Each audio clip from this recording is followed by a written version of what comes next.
Our critic tonight is Richard Schickel, who I think is the Dean of American Film Critics and Reviewers. His tenure dates back to the mid-1960s at Life magazine, and then in the early 70s, when Life no longer was a weekly, he switched over to Time magazine.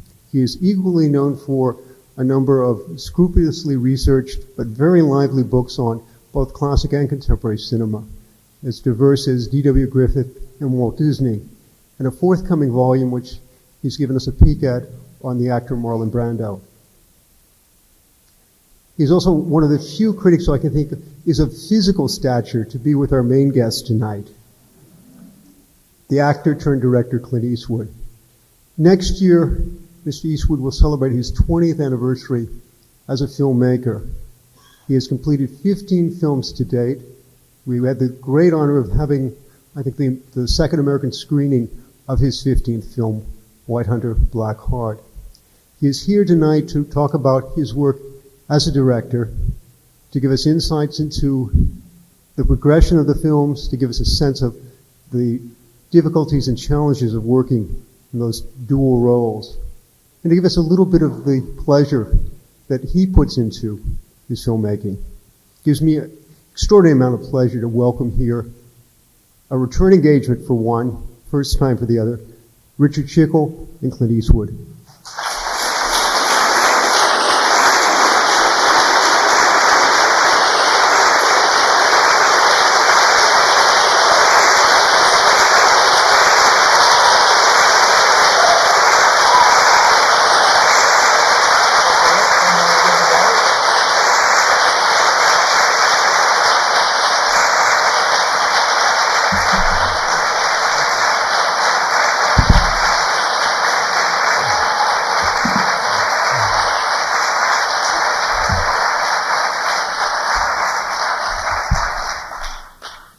Well, that's the biggest welcome I've ever had.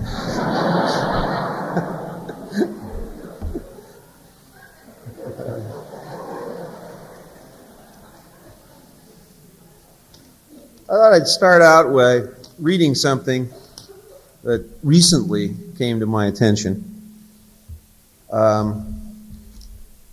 Quotation. I suppose Clint Eastwood is the most underrated director in the world today. They don't take him seriously the way they don't take beautiful girls seriously. They can't believe they're intelligent if they're beautiful. They can't believe they can act if they're beautiful. They must be a little ugly to be forgiven by men. And an actor like Eastwood is such a pure type of mythic hero star in the Wayne tradition that nobody's going to take him seriously as a director. But somebody ought to. That was said by Orson Welles. And I second the motion. And I think we're here principally because Clint is a very fine director and a director who has had, in my view, an extraordinarily coherent career. A career that, shows what all us critics like to see in a career, which is development. I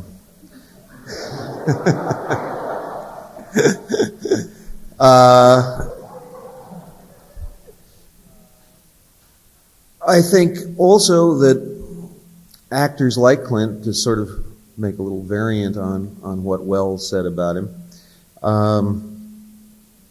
I think indeed everybody who begins in the arts in very popular forms and then moves on to doing more serious work has difficulty with the critical establishment, the academic establishment, and so on, in getting themselves to be taken seriously by those people.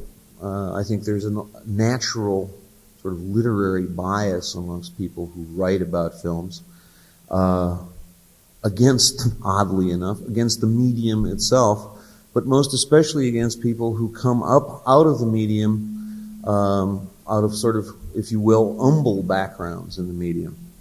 I think that it's important that all of us understand that, the great American vernacular film tradition is a very long one. It is our central film tradition. I think Clint has worked within that tradition and gently and steadily pushed outwards against the boundaries of genre filmmaking, if you will, until now in his most recent films as a director, it seems to me that he is, quite transcended those bonds and is working in a different territory, which we will come to a little bit later. I suppose the simple first question anybody should ask anybody who does this difficult thing, which is to direct movies, is to ask them what motivated them in the first instance to do it, how long they wanted to do it. So I'll begin with that. Start with the tough ones, huh? Yeah. I think I've wanted to direct for almost as long as I've been in the motion picture business. As a contract player years ago, in the early 50s at Universal, I used to go down to sets to try to watch the other actors on the sets and try to see if I could learn something from them. I found myself becoming more and more fascinated with the directors and what they were doing, because they were obviously managing the total ensemble. And I think later on in my career, that kind of took over. There's two ways an actor can approach his career. One is you can stay in the trailer. I think I'm quoting somebody here. You can stay in the trailer and call your agent and call your bookie or what have you, and go out and do your lines when called upon, or you can be involved with the total construction of the motion picture. The director is obviously the most involved in the total construction of a motion picture. I love motion pictures. I love viewing them, and I love making them, and so that's how I became involved with it. In 1960, when I was doing Rawhide, 61, I had talked about directing an episode of that, and that got shot down for various reasons due to CBS policy on another show, and so I had to put the directing idea on hold. And then in 1970, I had an opportunity to direct a script written by a friend of mine, and it was a humble project, of which didn't cost a lot of money, and I agreed to act in it as well as direct it in order to get it done, and that's sort of where it all started. At some point, I recall you saying, and you may want to disguise the exact circumstances, but it seems to me you did once say to me that on one of the big pictures you were working on as an actor, that you became kind of appalled by the waste of it and the foolishness of it. Could you expand a little on that? Yeah, that's the truth. I'd just done in the late '60s. I'd done 3 pictures in a row not in a row, but 3 pictures that had taken 6 months to make. Now, 6 months is a long time to be on a film. It is for me anyway. And a couple of those films were demanded a certain length in the schedule, and others didn't. And one of them, I think I don't mind mentioning, it was Paint Your Wagon. It was a film that was it took a lot of time. For some reason, the management never got itself together when they started to attack the project, and therefore the project took probably twice as long, in my opinion, as it should have. And so after a while, I thought, I might be making mistakes in my career, but if I'm going to make mistakes in my career, I want to make them. I don't want somebody else making them for me. So I thought, why don't I just try it anyway? And that was shortly after that. I did several other films, but it was after that in 1969 that I started anticipating the idea of maybe directing and doing Play Misty for me, with the encouragement of a close friend of mine, Don Schickel. I think just the other day you told, I thought, a wonderful story about Don visiting you on the set of Paint Your Wagon. Oh, which I thought maybe sums up this aspect of it. Well, Don had come up to see me about another project we were doing called 2 Mules for Sister Sarah, and anyway, we were working, and I took him out and showed him the set of Paint Your Wagon, which is back in the woods, deep in the woods of eastern Oregon, and there was this town there that cost about $5 million at that time, a very expensive city that had been built for the picture, western type town. And we both were going through it, and I was showing him this and that, and he says, "Oh, this is something." He says, couldn't we rig up a script and come in here? In 3 weeks we could be in here and out of here and shoot this whole thing." I'm sure the production at that time would have not appreciated it, but they might not have noticed it, of course. Yeah, because they certainly weren't around to getting to it. But Don, it was salivating, because here's a man who had worked all his life on very austere budgets and had never had the luxury of this kind of a production, and here he was seeing this beautiful western town that at $5 million in 1968 was a lot of money to spend on a set. And he was just salivating like a wild dog. This is a point that I think sometimes cineasts kind of miss, but it seems to me a point of honor with you as a director, and that is to shoot efficiently, to shoot as quickly as possible, and with the least expenditure of money required, to make the necessary, to do the necessary work. It strikes me as more than just, simple frugality, that there's something that goes to the whole tradition I was talking about before of most of the directors we're talking about, the Hawkses and Walshes and Bill Wellmans and so forth, also was a point of pride in them that they were not excessive as directors or wasteful. Yeah, I feel that excessive. It seems to me the word director is sort of to direct and manage, and that means that you have to have a vision in mind, and that means you have to have a program in your mind, and you can't just bring 100 people or 30 people or whatever size crew you have out and just sort of start guessing. You have to have a program, a plan of attack, and if you follow through that, you have a certain amount of respect for the people who have said, "Sure, I'll put up the money to back you," and that to me is very important. I like that trust. I want that to continue. So maybe I'm doing it for selfish reasons, but I'd like that to continue my whole career, is for people to say, "Sure, you want to do this project? By all means, we're going to come right in." I suppose if you do quite a few projects where you get wasteful and you start going over budget, people will start thinking, "Well, he doesn't have a plan in mind," or he's starting to waffle around. I grew up watching the films of the ones you were talking about, the Walshes and the Hawks and Fords, and these people were famous. The famous case, I guess, is Grapes of Wrath. I think it was shot in 37 days or something like that. And it's a wonderful film today. It's viewed and revered in cinema classes today as it has been over the years. And there's a lot of films that are shot nowadays in 6 months and cost $65 million that I don't think a year from now anyone's going to really care about. But the main thing is the heart and the essence and the management, and the word director was adhered to in its proper interpretation. Is there what's the trick to that? Is it, aside from being careful and sensible and all of that, is it that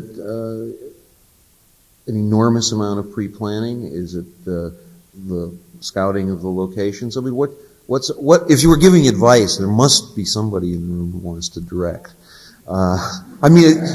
Almost if you get 10 Americans together in the United States, one of them does want to direct.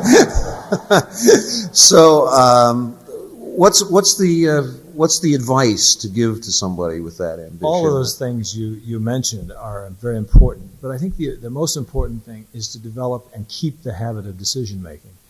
Unfortunately, you can't waver. It's not like an interior decorator standing there and looking at a set and going around and moving this to here, and then they'll move it back.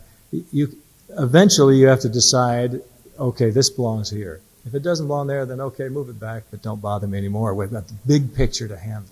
I've got the overall thing, and it's and I've worked with people who just get tremendously obsessed with the lint, and they forget the portrait, and you have to get the portrait before the dust falls on it.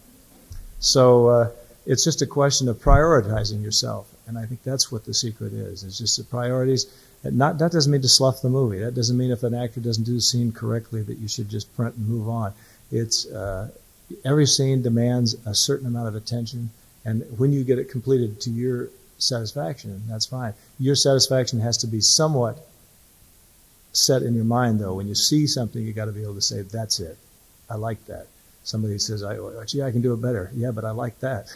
And sometimes in an actor's case, you'll say, "Okay, we'll try it again." And 9 times out of 10, it was good the way you liked it, better the way you liked the first time. But as a courtesy, you might go for an extra one. But by and large, you're ready to move on. And you get a rhythm going, and the actors get hung up in the rhythm, and the crew gets hung up in the rhythm, and they all say, "Yeah, well, now we're going to move from here to there." And so we feel like we're going someplace. But if you get a set that is very ponderous, and you don't feel like you're going anyplace, the crew doesn't feel like they're really accomplishing anything other than putting in a day's 8 hours and getting their check, and the actors are figuring that forget where they were, forget where they started, they forget the energy level that they had weeks ago, and you can maintain the early films that and film directors you were talking about maintained a terrific pace because the performers were all involved and they got in and everybody ran for the goal line. I wondered this. I've been writing a book about an actor who made one attempt at directing. It was a rather interesting film. It's called One-Eyed Jacks. And the fact is, as I looked at the material about that, it occurred to me that very often the actor's temperament is not a director's temperament. That is to say, actors really do like to try things a lot of different ways. Actors are often ambivalent about themselves in the role. That is to say, they say, well, maybe I want to do a little more this way or a little more that way. And I think there is a kind of, this is not a bad thing about actors necessarily, but it seems to me antithetical as a rule to the directorial temperament, to kind of want to experiment with different colors as they do a scene and all that stuff. I mean, I think many actors will go on rehearsing forever if you let them. Yeah. So, I mean, you are an actor and you began as an actor. I mean, there is, or am I all wet on this notion? No, I don't. I think you're right on to something, because there are a lot of actors who do that. They'd like to go on, and they would go on forever. But it is up to the director to make that actor feel comfortable. He or she feel extremely confident about what they've just done. And if they want to try another, you indulge them and you say, maybe you're going to try it with this, or you give them a suggestion of how to try it. It may not be the one you use in the cutting, but it's the one that you go ahead and try. And I think that's fine. Being an actor, it makes me extremely sympathetic to that. However, a director has to finally be able to say, no, that's enough. Enough already. We've got it. This is really working well. And you have to make that actor walk away from that scene with every bit of confidence as you have that you've got it. Even if you don't have confidence that you've got it, you've got to make him think you do. Well, actually, you're just saying something. George Cukor, who was a director who couldn't be more antithetical to you in the kind of films he did, once said to me, the only job a director has to do is he has to stay on his feet and keep everybody else on their feet and moving. Yeah, yeah. It's like a platoon leader or something. You've got a squad of or a platoon of people behind you, and you're rushing up the hill. And you have to keep everybody encouraged to do that. Otherwise, everybody will drop their rifles and head for the back door. I think we have a number of clips to play, and Bruce and I, as we kind of planned the clips, we thought we might start with an iconographic scene, if you will. It's a scene... obviously, you direct it.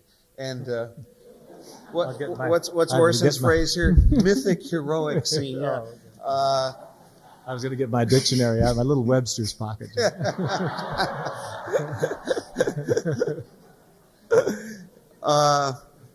Anyway, this is the one scene, I suspect, in the scenes that we're about to show this evening that actually needs no introduction. There's one bit of trivia. When he was reading the newspaper as she's pouring the sugar, you notice he was reading the want ads. Maybe he was looking for a job. I don't know.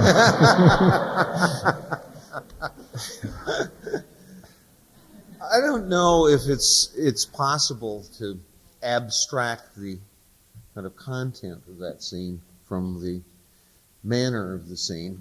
But as I looked at it today, out of context, not seeing it in the run of the movie, one of the things I was struck by is it's a wonderfully directed scene.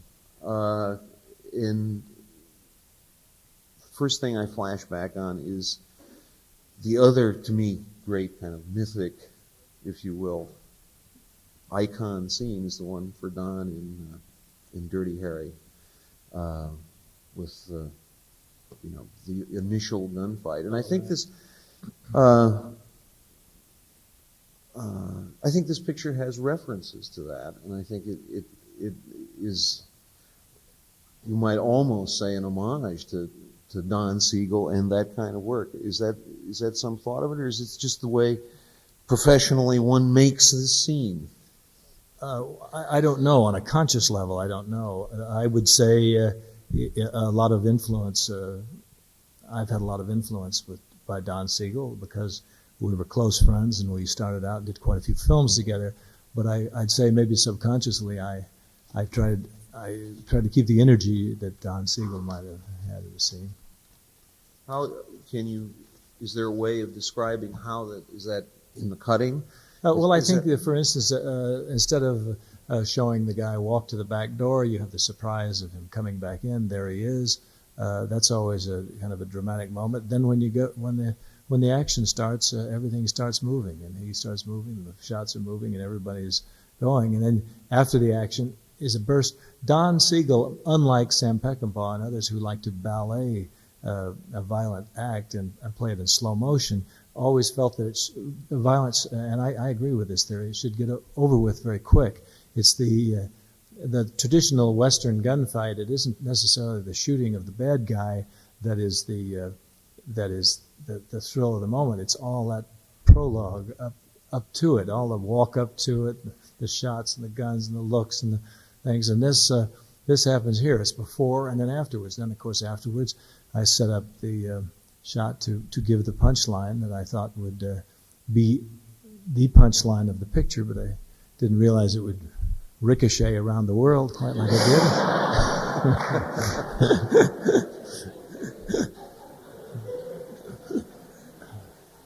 There are a couple of, one of the things that I think pushes the scene wonderfully, there are a couple of just wonderful moves in, both on you and on the other guy. Those kind of just nice, short, sharp moves of the camera to it, which I think is some kind of emphasis that one might not always get in a scene like that. I mean, there would be a temptation to just do a static on those. That's whimsical. I don't know if I mean, you could do it static and probably do it very effectively, but it seemed like if you're gonna highlight a line like that, and you're gonna highlight it and you're gonna reprise it later on in the film, that you might as well get the understanding between the two guys. But there are a couple of moves even before that starts that sense of that rhythm that leads to that shot, actually. Yeah.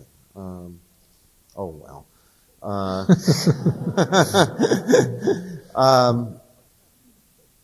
How long did it take to do that scene? How many days or? That scene took about, it was a one-day sequence. I think it took, we started in the morning, I think we were finished fairly early in the afternoon. It's an awful lot of shots and an awful lot of protection coverage for your editor in that. There's a lot of shots in it, but it goes fast. Action scenes, I find, go much faster than other kinds because once you get that first shot, the original setups are kind of slow and everybody's kind of moving along. But once you send a guy through the window or something, then everybody kind of gets with the program. They say, this is the way we're going to do it then, huh? So then everybody's finding, well, instead of going across this table, how about I fly over to these two tables? And everyone kind of gets with it. And the moment you fire a shot off, too, everybody stands at attention. The adrenaline gets going. So that I think makes an action sequence move rather rapidly. What about, since we're on this subject, and we won't be on this subject for the rest of the evening, and this is a Dirty Harry, and Dirty Harry goes back a long time in your career, and actually a long time in all of our careers. What's the genesis of Dirty Harry? And he was, at least at one time in our lives, a controversial figure to people. How do you feel about Dirty Harry, and what did you think as this project came to you? Did you imagine him as a controversial figure? When it was first suggested, someone suggested I read this property. It was had been submitted to another actor, and the other actor was telling this person how good he thought the script was, but he didn't want to play it for political reasons. And I thought, when I read it, I thought, well, I don't care about political reasons. I see it as an exciting movie, and that's all the only way I want to approach it. I also felt that you can get wrapped up, and in those days it was the end of the 60s and early 70s, and people were looking for political connotation to do or not do things. But to me, the idea of you take a crime, like you do in any story, you take the basic crime and you put a time limit on it, and you're going to tell this detective he's going to have to solve this problem in a matter of so many hours. You're going to put an obstacle before him right away that's almost impossible. Then you place behind that, you place the bureaucratic system, of which almost all of us have to deal with in our lives in modern day civilization, and we're all sick of it in our lives. Then you have that obstacle to go over, and that right away just puts the frustration, and so the detective gets creative in trying to have to solve the case and trying to skirt the political system and maybe the niceties or the legal aspect. And he even states in the picture, if a guy can get off on some technicality, then he feels the law is wrong. Well, that's not putting himself above the law. That's just out of frustration at that particular moment. The law is wrong. He was sympathizing with the victim to a tremendous degree.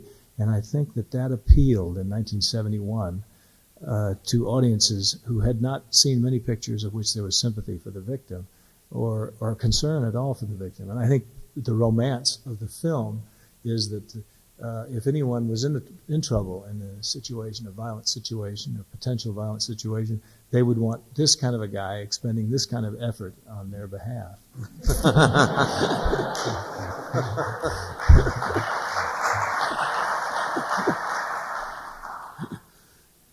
I think having paid our debt to myth,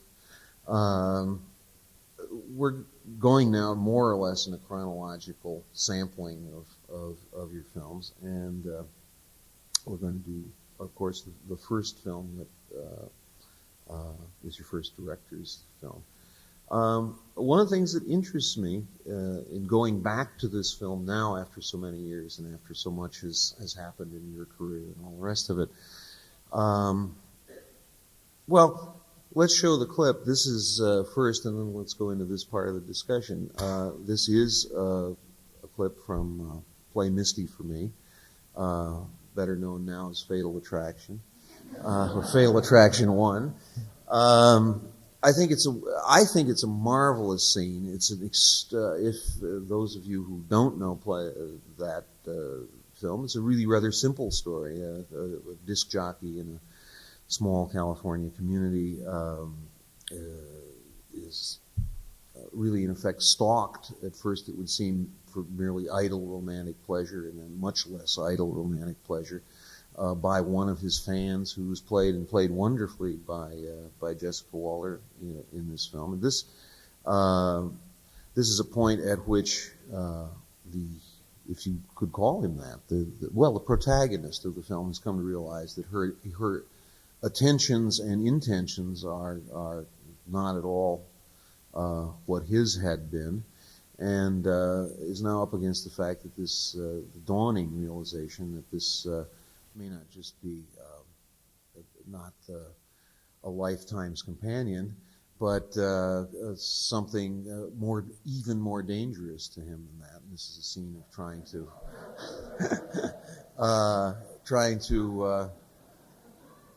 trying to avoid an entangling alliance here, or a commitment, perhaps. Any comments? typical choice of woman for me. The home type. Yeah, I love the line. That was not what you said, but what just was unspoken between us. That's always. When I was 19 years old, I had an experience, not like this, of course, where there's homicide involved, but I had an experience. I think everyone in this room, male or female, has had a similar experience to this. It has no gender factor. It's a question of somebody misinterpreting a commitment a little bit. You meet somebody. In this case, he meets her in a bar, and he thinks it's a nice evening, and he's estranged from his girlfriend. I could have made it more complicated. The later version in Fatal Attraction, they made it more complicated, having a wife and a child, of course, which makes him much more of a villain. But to me, this was a stronger because the girl was so powerful, and she was such in her obsessive behavior that despite the size of the guy, the larger stature and everything, there's no way to deal with this. It's a very frustrating situation, probably the most frustrating. It was very difficult to get this picture made because of that. Everyone kept saying, well, what do you mean? The girl's the best part in the picture. And she's also, she's pushing you around. I said, yeah, but that happens. That's life.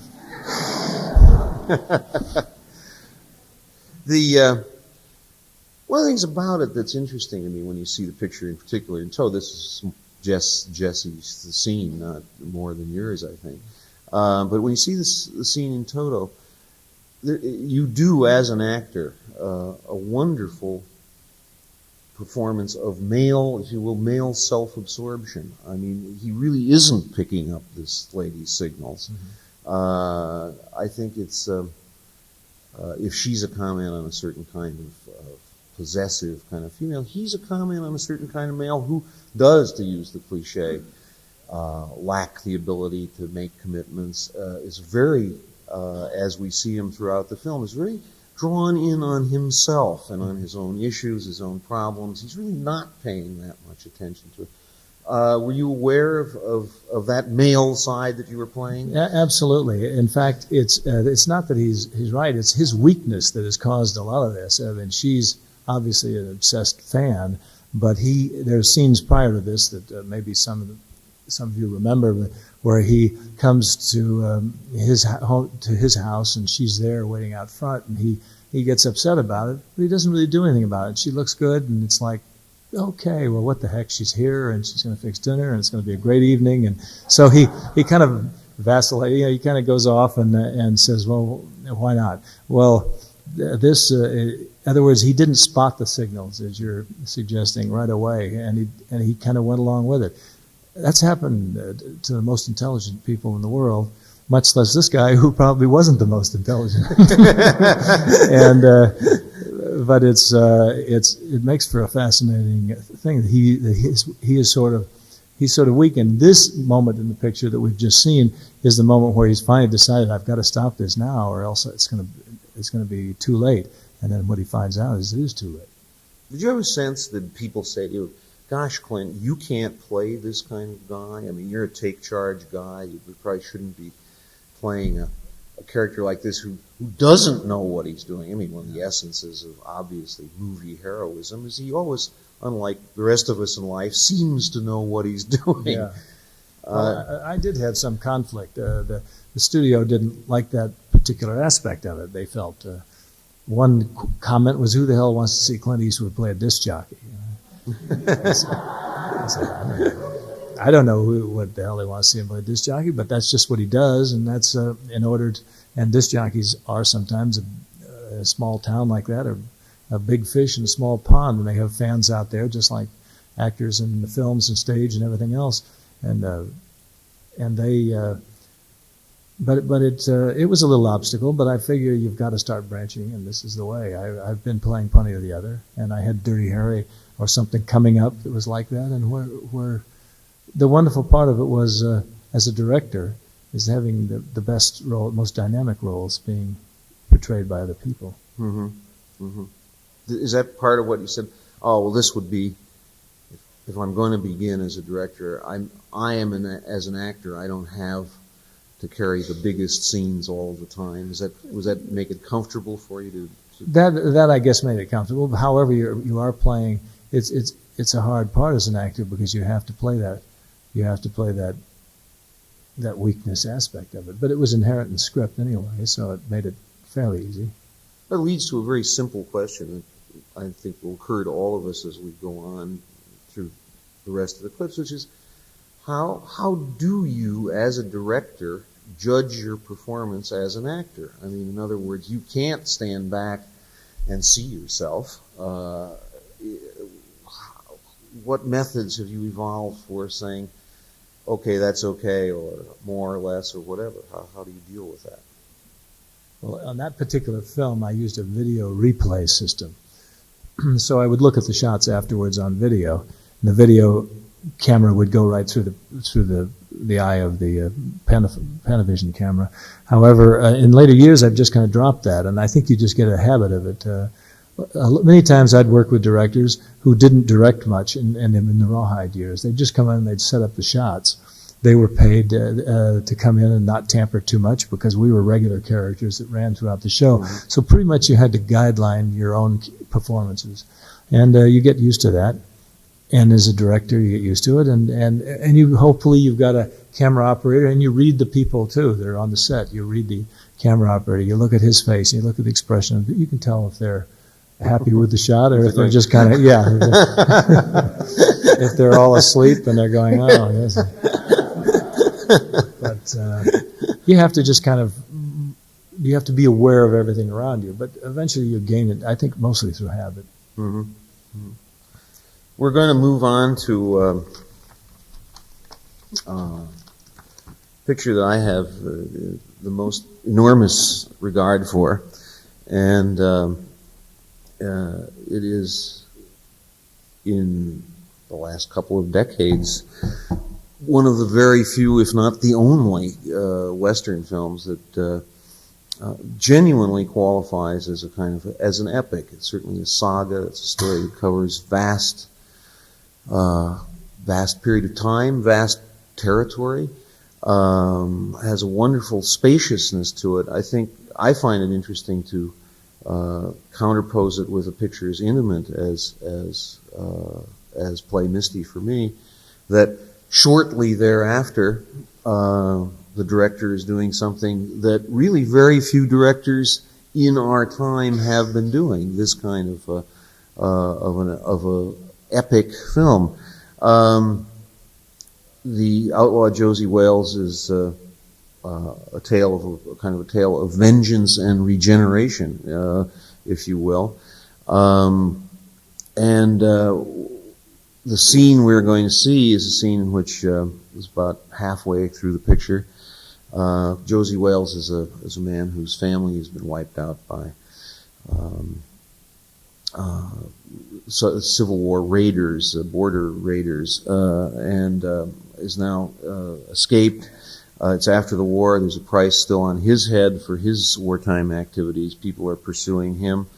And this kind of interesting band of people, also not outlaws, but loners, persons kind of cast out by the rest of the society, sort of one by one been gathered to the side of this figure.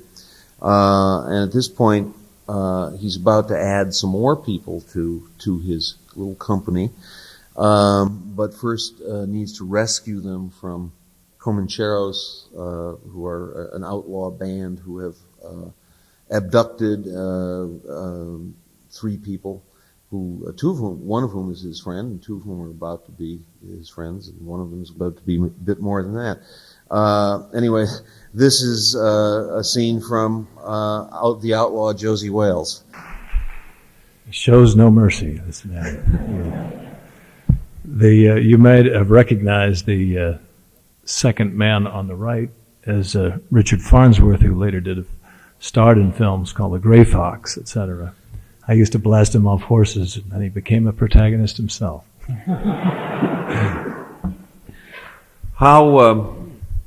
To me, this movie is a film that seems to be clearly influenced by The Searchers. Was it? Not consciously, no. I think it just took on a life of its own. I don't think I've ever started any film with another film in mind. and who knows what it is a compilation of your whole lifetime of viewing films if you're not influenced by something along the way. But I don't think so. I loved this book when I first read it. I bought it and kept it and developed it. It was a first novel by an Indian, and it was a great novel. Very small story, but concise. And the Indians were treated differently than most stories I've ever read, so that appealed to me. They were treated as intelligent and also as humorous, with a sense of humor, and so it became a very appealing project. But I also liked the saga of it, and in most of the pictures I'd played, the Western films, I'd always played the guy who appeared there. I appeared out of nowhere, and there he was, and you kind of got his background or a taste of his background along the way, but not really fully developed. And this particular picture was the first one I'd done a total chronology, where you see him at the very beginning when he has a tragic demise of his family, and then all the way you see him through a montage fighting through the Civil War, and then his being on the run after the Civil War. And it was a very appealing story for that reason. And of course, he's being a bitter man. The less communications with people, the better for him. And it seemed the more he tried to get away from helping anyone or being involved, the more he was forced to get involved. And so, well, isn't that to me, that's one of the wonderful movements of the story, is this guy is just trying to be on the run, and these one after another, these sort of odd people attach themselves, and they're inappropriate to him, to his life as he imagines it's going to be, and so forth. And I think that's a very appealing element in it. And it's why I say, to me, when I said influenced by the Searchers, I didn't. It's almost the opposite of the Searchers. In the Searchers is a story of a man who radically cuts himself off from community, and this is a man where a community keeps thrusting itself upon him until he finally gets this little entourage trucking through the wasteland with him. And I think that's part of the charm of the story. And he has one scene later on, or at some point in the movie, where even the dog comes up there, and he says, well, the dog might as well come along, everyone else is. And finally, the truck, and it's got all these odd people, plus the dog, and none of them are the kind of people he'd normally run with. They're certainly not other men of war who could be of some benefit to him along the way as far as a protective aspect. So there he is, sort of the one warrior with this whole group, and so he's finally forced. He finally then gets rejuvenated. He finally gets feelings again after many years. The character of Chief Dan George is a particularly funny and good character in this. And I think you mentioned to me one time that you had a lot of fun working with him as a director, and that it was a kind of special relationship. Yeah, he was a classic guy. He was the first time I had seen him in a couple films, and he was just kind of a natural, one of those guys that has a face that you knew the face would work for you, the delivery. He was quite an elderly man, and he wasn't a professional actor by profession for many years, so he didn't have any great technique to his. He just had a great charisma. In fact, the first time I saw him, he came in an all-white suit, white tie, white shirt, white coat, and he looked like some Indian god or something. He was kind of, and he had this great big Swedish gal who was a little bit taller than he was with him. She was his nurse, and at least that was the way it was presented to me, and I believed it.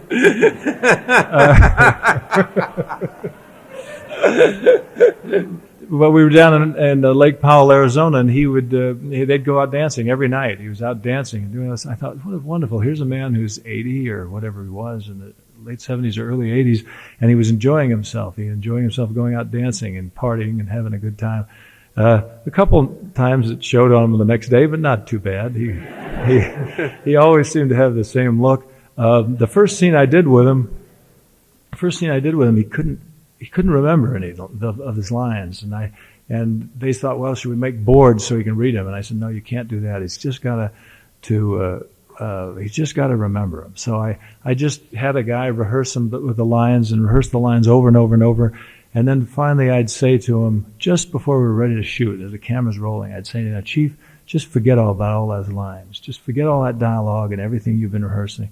And just sit here for a minute. And so we'd sit there and the camera would roll for a second. And I'd say, now tell me that story, about the Indian who came over the hill and there was some point to the scene. And he'd just start talking and go, well, yes. And then the line. And it was just wonderful. And pretty soon I found myself mesmerized by this story. And I'd photograph it and I'd cover around a couple of points and go off with him. And then other times later on in the picture, he kind of got used to working with me. And then sometimes he'd just pile in there and have every line, everything just perfect. There's one wonderful moment towards the end where he comes into Josie Wales as Josie's going to leave. He's going to leave the family and go back and take the divert the pursuing group away from the danger there. And he comes out and has this little scene in the barn with him. And it was just terrific. Very emotional. Mm-hmm. As I was in it, it was very emotional. I thought, God, how am I going to maintain my composure if that guy's going to tug at me like this? Well, just one of the things about your work as a director is that almost like John Ford, it seems to me you have a little stock company. There are actors who come back and back in your pictures, not absolutely every one of them, but they've done 3 and 4 pictures for you. And first of all, I like that, but there's some, again, it's sort of like Ford. It orients you in the film, no matter what the subject matter of the film is. But what's the reasoning with that? The Jeff Lewises and these people whom I right. like, and I think very often do their best work for you. Mm-hmm. Well, Bill McKinney, who was in this film, as well as some of the others, and a lot of them along the way. It's very comforting for a director to start a film, and you got a big project and a lot of people around. It's very comforting to have a familiar face come bopping in. A guy like Jeff Lewis, who's extremely mobile actor, extremely mobile face. He can play many things. He comes along, he's going to deliver. You know exactly what the problems are going to be or not going to be with him. Mm-hmm. And so that's a comfortable factor. I do that occasionally. I did that especially during that era. I did 3 or 4 pictures with almost the same stock group. Lately I haven't done it just because it hasn't called for it, but I still would love to work with any of those people any time in the future. Is that partly because you are acting, that in a certain sense this is a group of people you can count on, so you don't have to directorially worry about them I think too? Subconsciously that's it, yeah. Uh-huh. Yeah. I think that even now we have, some kind of a sense of a range of work developing here. And I think the next clip selection, really emphasizes that point, and coincidentally, again, it's more or less in order of making. Seen from, I think, among the Eastwood fans is one of a kind of universal favorite amongst your movies. That's Bronco Billy. Again, I think this scene is very close to being self-evident what's going on in it. I think the only thing you have to know, if you can't, you can tell. Bronco Billy is not such a hot rodeo and Western figure, and he may know it some of the time, but some of the time I'm not sure he does.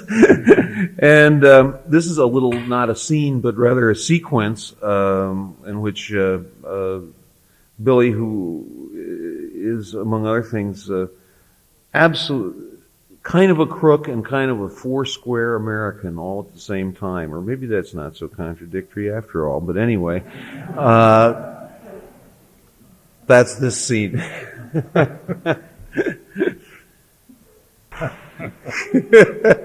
So wonderful. I love the heroic way you shot Bronco Billy. The climaxing with the flag. He's such a ham.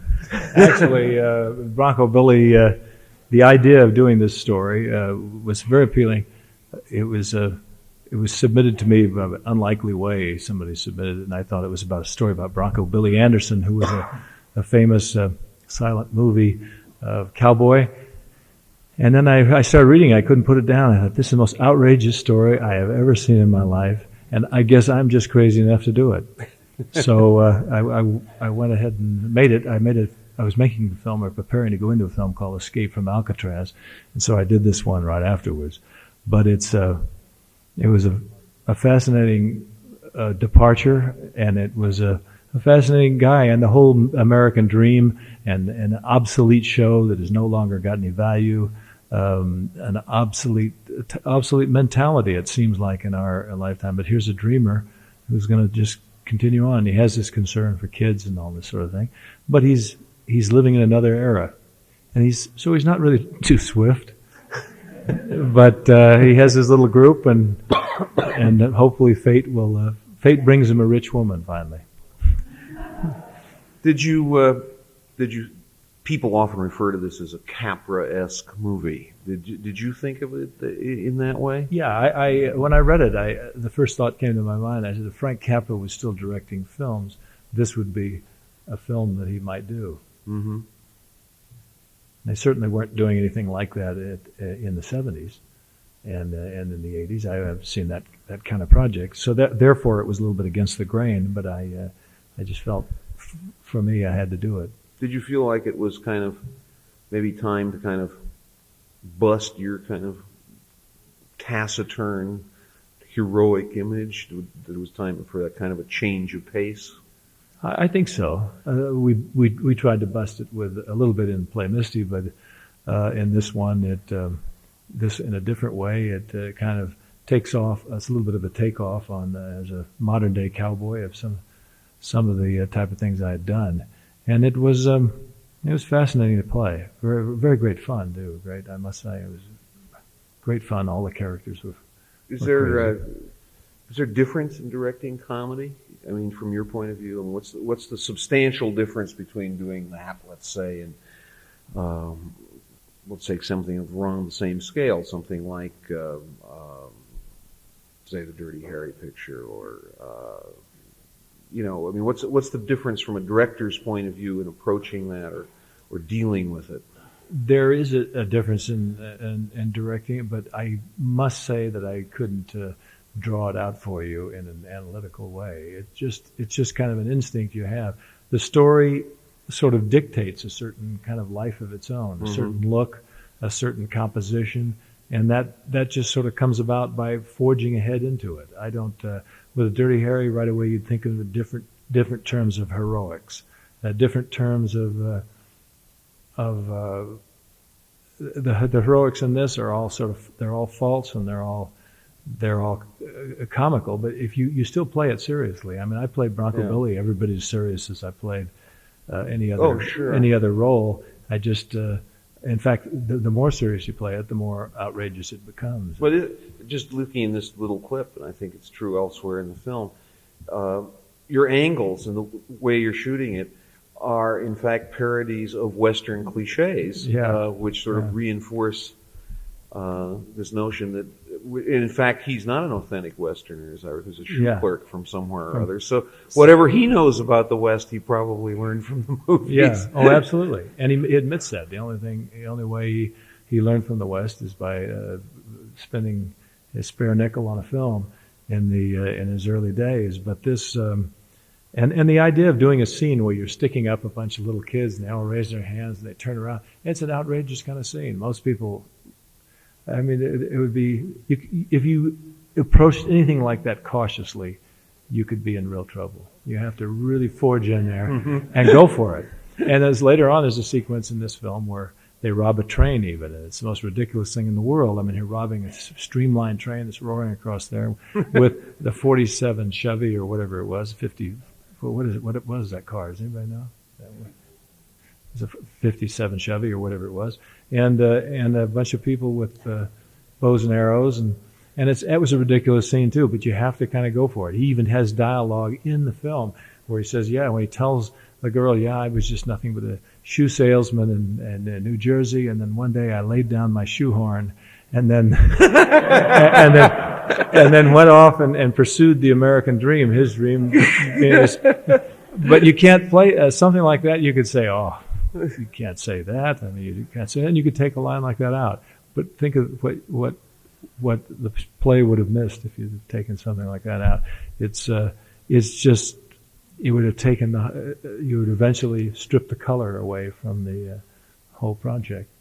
I think it's one of the things we haven't even mentioned here, but a lot of your films. I mean, I just thought of a little line there of the Chiefs in the previous clip. Hell's going to come for breakfast. It's a wonderful line. It's a beautiful piece of writing, and I think the writing here is. And I think sometimes we get caught up in the action of one of your films that we often don't notice sort of the care of the writing. And I think all throughout Bronco Billy, the language of Billy is wonderfully done. I don't even know who wrote this picture, but it's a well-written picture in the same way that the kind of authentic pioneer dialogue of Josie is rings, has a nice authentic ring to it. Yeah, I don't.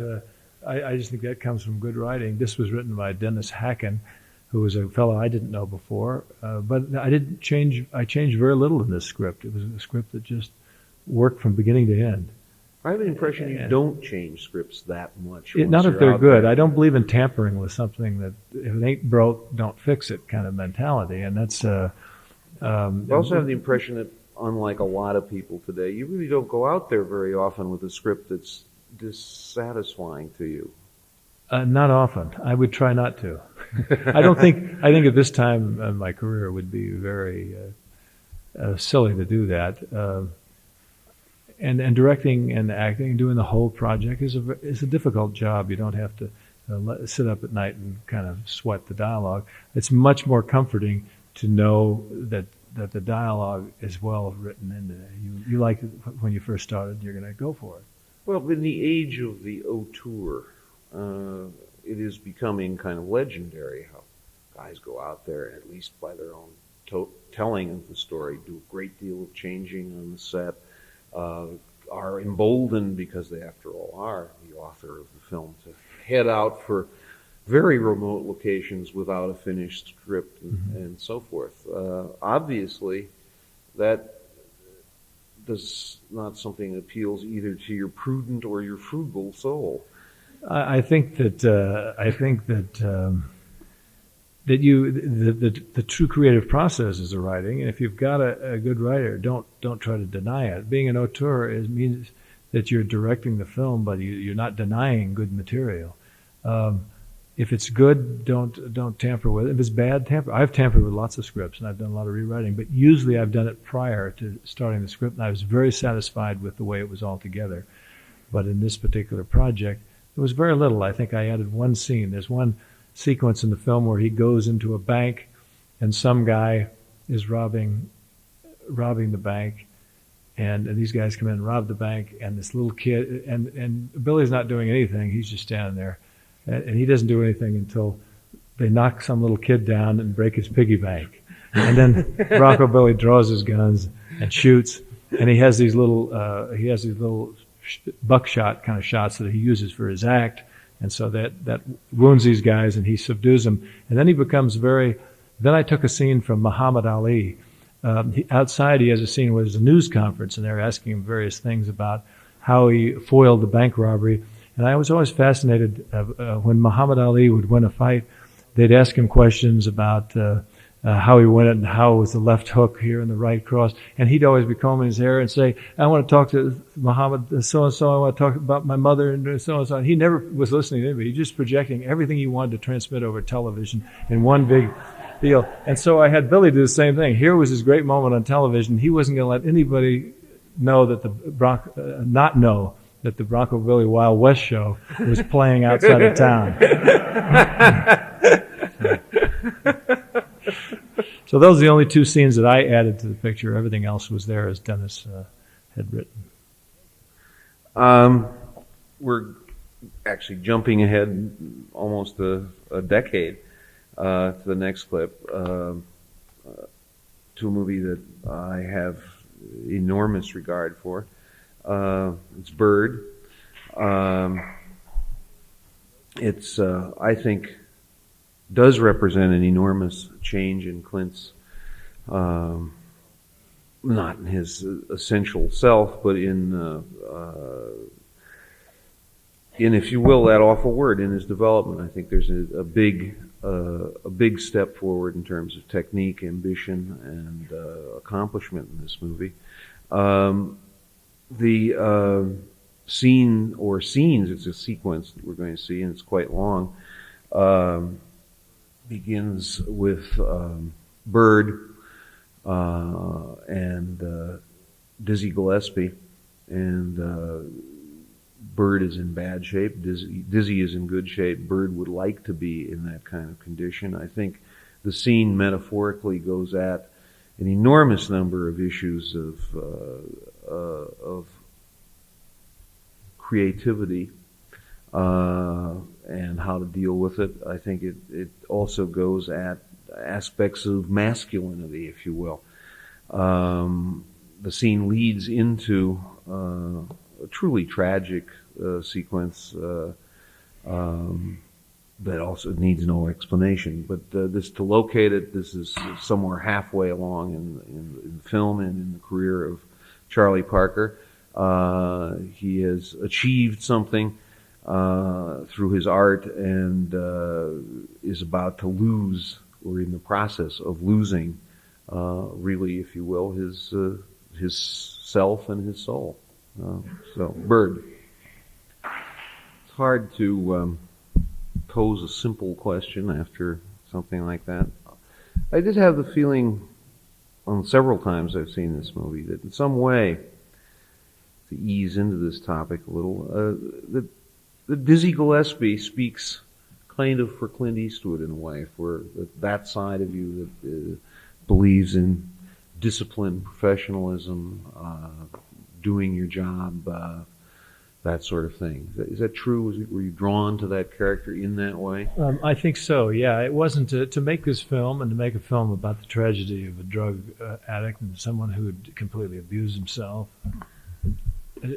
Somebody who takes his genius away from us as an audience as fast as he came on the scene and gave it to us it wasn't necessarily to pay tribute to every fallen genius. It was actually in a way, a left-handed way of paying tribute to all the great geniuses, the Ellingtons, the Dizzy Gillespies, the Count Basies, the Fats Wallers, the people over the years who did live normal lives and did have a normal existence. They were equally as brilliant as Charlie Parker. Dizzy Gillespie certainly had a lot to do with the bop revolution, the same way as Bird did, but he chose another way. I'm sure he had his moments in life of being out on the road, but I know him fairly well, and I talked to him. He's in his 70s now, his early 70s, and he's still out there playing. He's still enjoying himself, having a great time, and he just wasn't as tormented. And why one man is tormented and the other isn't, is very hard to say. Charlie Parker is another case, much like in White Hunter. Is you like him, even though here he is in a scene where he's out with another woman. He's when he gets the news of his daughter's death, and he's they're doing all these crazy things. He's refused to come back. He's refused to live up to his responsibilities, to be there on time, to really hit the marks and go. And yet you feel for him. You still feel for him. You don't get the feeling of saying, "Oh, it serves you right, you bum." And when I first read those telegrams, and those are the actual telegrams that were sent at that time, just reading them in sequence, you can just see the whole story unfolding. You can see the man just collapsing, mentally just disintegrating, right? Almost in that period of an hour or two. They all were mailed the same night. So my biggest challenge was to try to get that feeling of what it must have been like for him, the inner turmoil, and then finally reverting back to drugs as his crutch. All the things that Dizzy might not have done, or that Duke Ellington might not have done, or other major players long life. There have been other tragic cases, Big Spiderbeck and other brilliant people who have followed the route that eventually Bird did. But that's not to pay tribute to that. It's just to say that it was there, and they were brilliant people on the American scene, and let's explore what made him tick and try to figure out what was it that made him. Was that the challenge inherent in this film, to keep this person likable, in the sense that what's striking when you see the film overall is its sort of marvelous lack of obvious sentiment. I mean, that is to say, he is not played as a great tragic genius. He is shown, but he is not played in that way. And in some way, I think that's one of the most remarkable achievements of Bird, that unlike most biopics, which take the obvious way out in telling the life of a tragic or self-destructive genius, which is to kind of sentimentalize it. And it seems to me that you've avoided that in that way. But I'm wondering, how did you avoid it? Was that an issue with you as you proceeded, or as you looked at this picture? I think it's an issue. It's an issue of people standing up for their responsibility and taking care of themselves. They have to. We see it commonly today. We see people taking the defense in court. The defense of saying, well, my mother beat me when I was 5 years old, and I got a bad deal, and that's why I went out and murdered 27 people. And so I really only deserve 6 months in probation. Mm-hmm. That's kind of, but we tried to stay away from that kind of crybaby thing. Bird never was a guy who apologized in his life, and I don't think so. And from talking to people who knew him rather closely, he just sort of went this way, and he did not advocate. He threatened to beat the hell out of Jerry Mulligan once when he even contemplated using drugs, and he threatened to beat the hell out of Red Rodney, as depicted in the film. When he went out and got stoned, he didn't like it. It was for him, but not for anyone else, and it was just an odd, paradoxical person. He wasn't a person that felt sorry for himself, so therefore it was very easy not to get manipulative. Do the obvious soap opera manipulation. You could go back and say, well, in Kansas City, in my early days, everything happened, and this and that, and I was a product of my environment. For every person that's a product of environment like that, there's another guy like Dizzy who came from the same environment, who was equally as brilliant, who did something else with it. He took it somewhere and made a wonderful life for himself. So that's just showing that difference. But to get manipulative and wallow in pity as a movie maker would have been not a good tribute to the man, I don't think. So you were, in a certain sense, trying to keep the genius, which I know you admire in music, in a certain sense, separate from this other thing. In other words, the behavior is not. The genius doesn't stem from the behavior, which is, I think, a common mistake made by people when they deal with colorful artistic lives. You say, well, without that, he couldn't have been what he was. I think you're making almost the opposite point. I think the opposite point, and I feel indirectly he was responsible, even though he was an anti-drug. He made anti-drug statements to friends and people who would listen, but he would not. He indirectly started a lot of people using drugs because at that particular time in history, everybody revered him, and he was so far ahead of his time musically, and everyone thought, well, that's the way you got to follow Bird's life because that's the way you became really good, and that's the way Red Rodney got involved with it. He's told me that, and even though Bird threatened to kill him if he got involved with it, he became involved because they thought they could play better. In reality, if you Red now goes around the country and speaks to drug groups and to rehabilitation groups, and he's playing better than ever right now, and he doesn't get involved with anything. I mean, he's Mr. Health Kick. He's gone a complete metamorphosis. Do you feel in any sense that as come up in the last 2 or 3 weeks, that you are not entitled to make a film about black life and black musicians. I mean, in other words, Spike Lee has been on the hustings in recent days, sort of saying, you know, my picture is more authentic than his picture. I think obviously I haven't seen Mr. Lee's picture, and I hope it's terrific, and I think I'd love to see 20 jazz pictures because I love the art form made.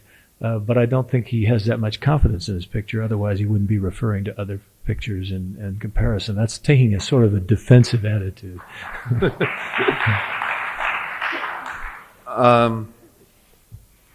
Had you imagined always that at some point in your life you would take up the other subject that you care about greatly, which is jazz, in a movie? Had this been something you've been angling for, trying for, looking for properties to do? Hadn't been looking for it consciously, but I knew that the Charlie Parker project was at Columbia. I snuck a read at it, and I liked it. I knew it was there, and I knew for quite a few years it was there. And then one day, I just happened to be sitting in an office at Warner Brothers, and somebody came in and said that Columbia wanted a property that Warner's owned called Revenge, and Warner's didn't want to make it.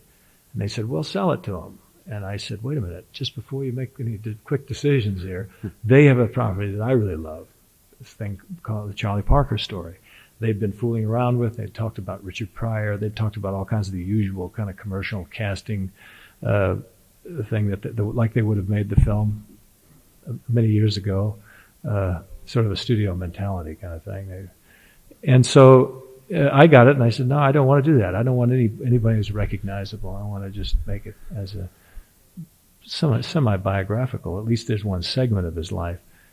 But it was a great challenge, and I love jazz. I grew up with it. I saw Charlie Parker. He was the singular most confident individual I've ever seen in my life when he was playing the saxophone. When he wasn't, he would just drift into the woodwork. And they'd stand, in those days they stood on the stage and they all wore suits and ties, and all the musicians did, and they sat, and he came out and he started playing, and once he started playing, the whole room was overwhelmed. Even if you didn't understand what he was doing, and most people didn't, at least in the beginning, you couldn't believe that anyone was such a wizard. And also, and it doesn't really show even in this film, because all those tracks were done in mono, and we don't really have stereophonic like it was presented. There was just none of those recordings were made in those days. But what we do have is the best we could come up with was taking his tracks and revitalizing them by trying to get the players back and spreading the tracks out and making stereophonic out of it. But he was a fascinating character, and I thought, well, this is some American history and movie history should know something about this man. What about, stylistically, this seems to me a movie quite different from your other movies.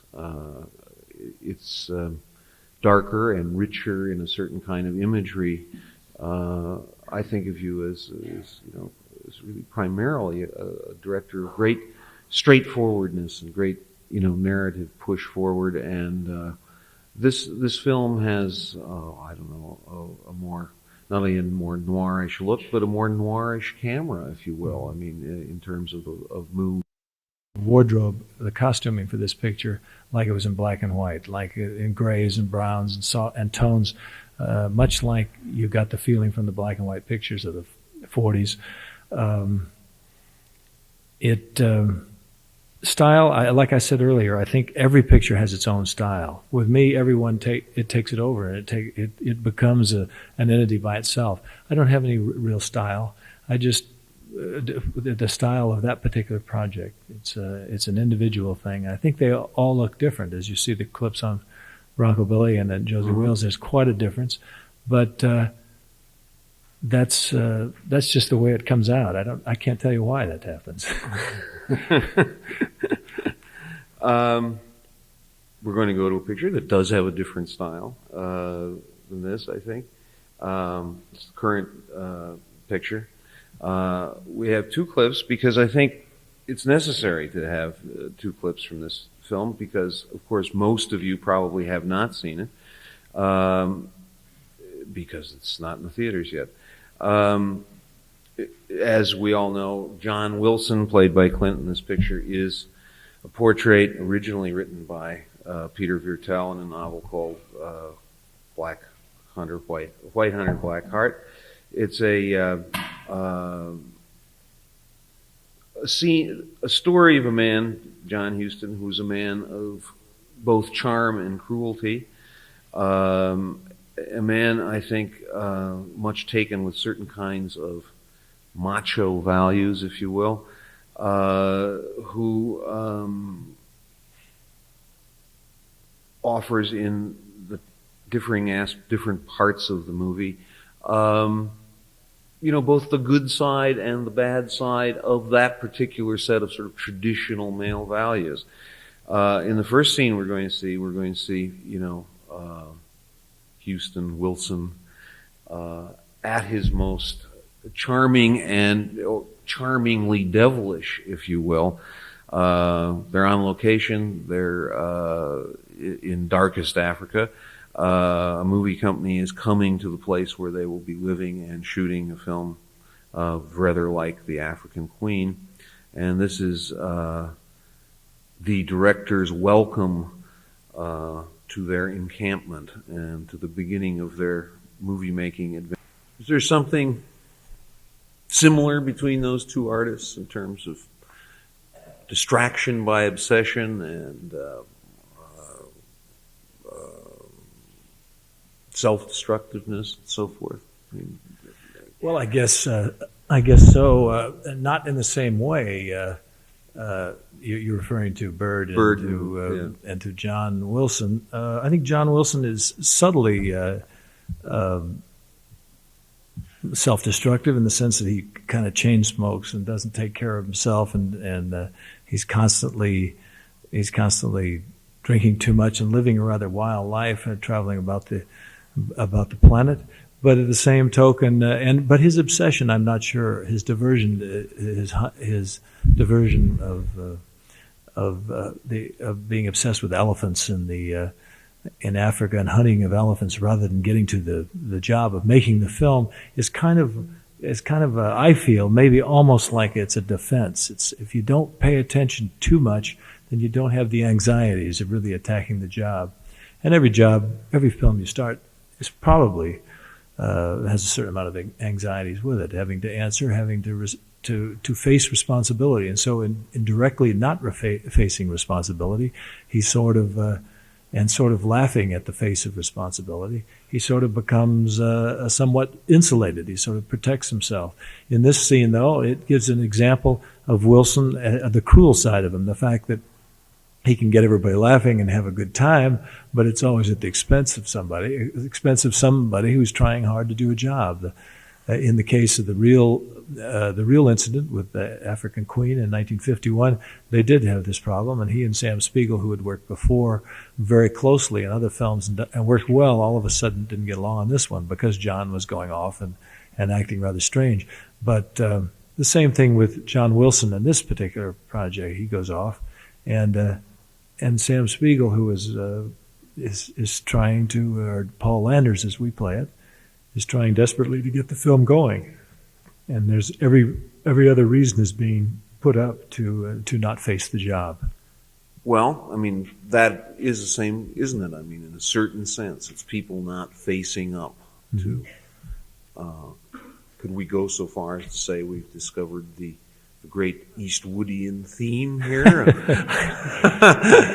Even Dizzy said that in the other one. I face up. That's when right, I hit the stand. And I think it's implicit in a lot of. I mean, the dreamer, even Bronco Billy, at some point in life has to face up to who he really is, what he is, give up this kind of craziness that he's indulged in. Well, the craziness, though, Bronco Billy did face up to it. He faced up to it earnestly, and he was there in time to do the job, even though the job was, there'd be 2 or 3 people in the audience, and nobody cared anymore about Wild West shows and what have you.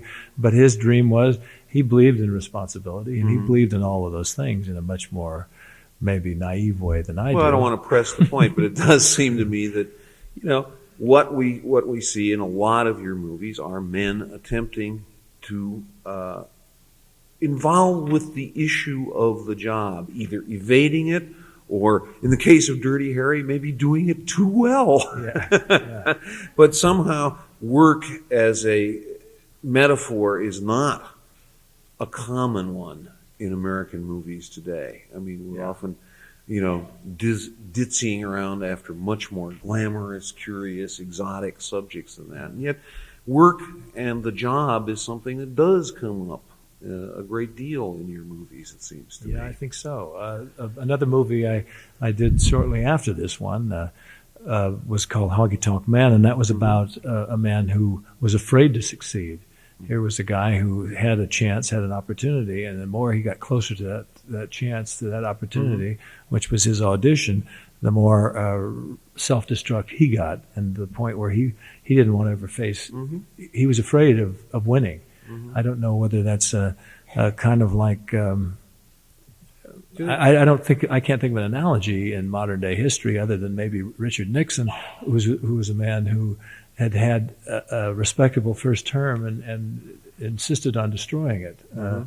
That's a curiosity will never be answered. Nobody will ever be able to answer that reason, and nobody will ever answer the guy in Honky Tonk Man either. It was just a man who was afraid to succeed, and he hid behind booze and he hid behind every other excuse not to go there. I guess maybe indirectly you're right. Maybe it is a statement on the work ethic, or. Well, it seems to me that kind of guys of our age, maybe the last generation, where work was a significant issue, whether you got it or didn't get it, whether you made a living or didn't make a living. I mean, I think we're most 35-year-olds feel that way. Yeah. Yeah, right. Yeah. Like us. We began the first clip of this evening now with a clip of a man extremely proficient with a gun and using it with a certain joy, if you will. We end the evening with the concluding piece from White Hunter, in which John Wilson finally does achieve his dream, which is a confrontation with an elephant, with results at the very least ironic and at the most tragic.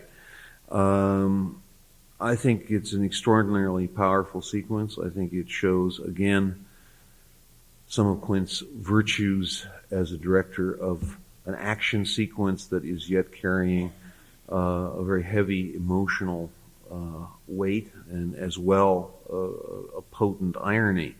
I think it's a wonderful place to end at least the pictorial portion of this program.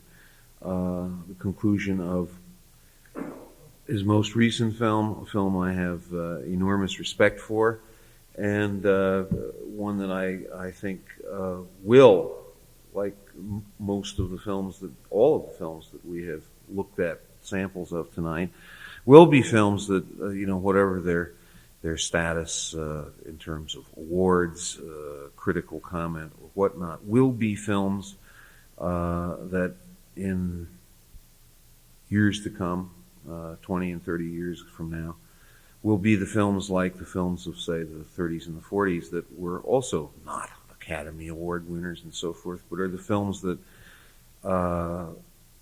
we have affection for and continue to lay claims on us emotionally as well as intellectually, and most of all affectionately. At any rate, this is a film, a kind of sobering note to end on this clip from White Hunter Black Heart, but we'll try and take you off with a laugh afterwards. Was that a scary sequence to shoot? Well, anytime you're dealing with an animal that weighs in the thousands of pounds, you have to hope that he's going to stop when he's supposed to stop.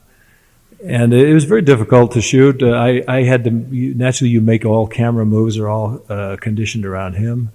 But it was fun. It went quite a bit easier than I expected, but it is dangerous. There have been people killed doing this kind of work when you're working around elephants. Something that big, if you just don't pay attention, I paid attention.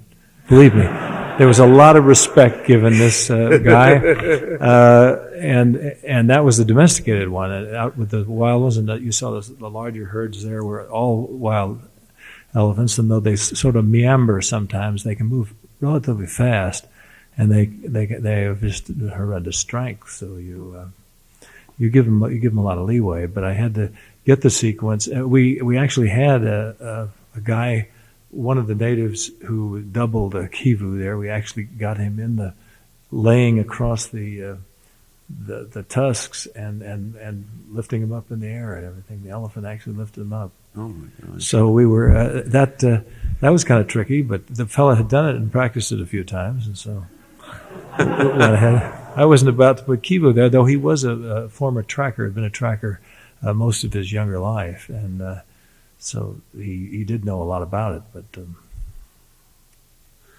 in this film, it seems to me, taken again together with Bird, that what we're coming to in your work is studies of extremely complex characters of more complexity, it seems to me, than we are used to seeing in American movies at this particular time. And that, though this, as we see, the action adventure motif is very present in this picture. The complexity of just the two, even visible in these two sequences, and that doesn't begin to talk about the richness of the Wilson character and the playfulness and the charm and the evil and the principledness and the unprincipledness of him and the kind of crazy sort of Hemingway-esque literary ideas that I think move him. All of this stuff, it seems to me, you are coming to wish to do in these films, deal with human complexity in a way that's really quite remarkable, and may account for the fact that in Europe these movies are sometimes critically more warmly received, I think, than they are sometimes in the United States. Is that something you feel you're pushing toward? I've had I just like the individual stories. The European thing you touched on. I think Europeans revere jazz. They revere a lot of American art forms. It is very fashionable for Americans sometimes to appreciate something that comes from somewhere else, and maybe we can look at things that come from somewhere else more objectively than something that we've grown up with or we've seen a lot of. I know Europeans have been asking me, especially the French, since back in the 70s, when is America going to start making films for adults again? And I say I don't know, but there are films for adults, but sometimes they don't respond well. And the big question is, what is the chicken or the egg syndrome? What comes first? Are adults not going to movies because they just don't go to movies, or are they not going to movies because there's nothing out there that is challenging or thoughtful enough for them to bother with? And that's a big question. We don't know that. There are some indications every once in a while an adult subject film comes along that does extremely well, and that's encouraging. But for everyone like that, there are some very fine films that don't get any response. And we don't know whether that's that was never intended to be, or whether they were sold incorrectly, or a combination of both. But who knows? I don't think I can really come to I wasn't so much thinking about that, but I was thinking about your own self, that you seem to be drawing yourself to, as I say, films that will pause over quirks of character, over contradictions of character, in a way that in these last two films in particular seems to be just remarkable, in that we aren't seeing that kind of characterological examination in movies. Whether they're commercially successful or not isn't important. I'm really kind of asking you. Yeah. It seems to be something that it's coming out of some need of yours or some desire of yours. I think it's a desire of mine, and maybe it's a need. I don't know. Maybe it dates back to the earlier question, your statement you were making in regards to branching out, or whether it's something I've just always wanted to. I've always enjoyed myself. I think most everything is related to what you enjoy watching, and I've always enjoyed pictures in the past and things that examine various quirks of personality. Nothing's worse than just having a straight character. It's just straight character. You have to have good sides to them, bad sides. If there isn't weaknesses, then the strengths aren't accentuated. And so, to make a well-rounded character, a believable character, unless you're just going for straight fantasy, you have to have these things. And at this point in my life, it's fun to reach out for them. I've done characters where the fantasy character, he arrives, he walks in, he walks out, and he affects things and leaves. But that would be very, very unsatisfying to spend the rest of your life doing that sort of thing. It seems that these little quirks are the fun parts of them. I've always tried to add a weakness to even the strongest characters I've played. I've tried to add some chinks in the armor that cause them to have second thoughts, or maybe thoughts of why am I doing this? And then Josie Wales in the Western is a great example. Is this something that, because you're an actor, is an influence on you in a director as a director that wouldn't be true of another fellow who hadn't been an actor? Do you think it's something in the actor's temperament that looks for this kind of thing in a way that the purely directorial temperament does not? Maybe so, and maybe it's the challenge of the acting itself, to play the character. The director, to direct only, the only disadvantage of that is you don't get to really have the enjoyment sometime of rounding the character. You may have the enjoyment of participating and encouraging the actor, but you don't really get the chance to really get up and fire at the target, and the actor does get to do that. So the actor, in a reaching out vein, wants to increase the size of his capability within legitimate casting. That's within. You don't cast the ridiculousness. You can't. You have to stay within. Unless you're doing a very satirical film, you have to stay within in reason. Michael J. Fox playing Clint Eastwood. It's quite funny, actually. Is amusing, and he's doing some of the antics that are parodying some of the antics that I did in the film, and it works as a humorous vein. But you wouldn't want to do that. I mean, Clint Eastwood shouldn't do that. Mm-hmm. Somebody else should do that. Yeah, exactly. The fact of the matter is that we know each other, and in fact, I have directed Clint Eastwood in my life, very warily, for a television film that I wrote, produced, and directed with my wife. It's unlikely that we would be as friendly as we are if I didn't have respect for what he does. I think we met some 13 or 14 years ago,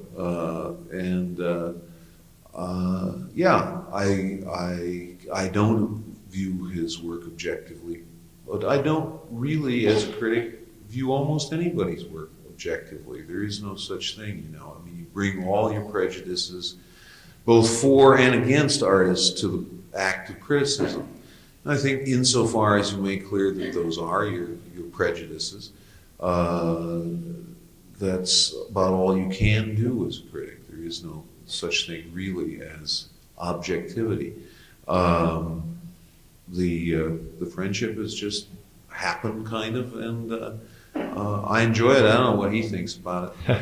Well, I can dig out quite a few notices done by Richard in past years that weren't quite as enthusiastic as some of the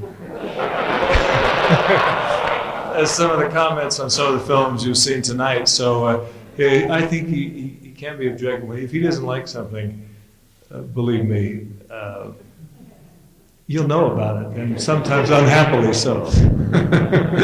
But we do, as critics, I think, and it's part of our jobs, try to encourage that which we believe in. I believe in vernacular American filmmaking. I believe in people who do their jobs conscientiously and unpretentiously in the way that Clint does. I believe that this is the main line of American filmmaking.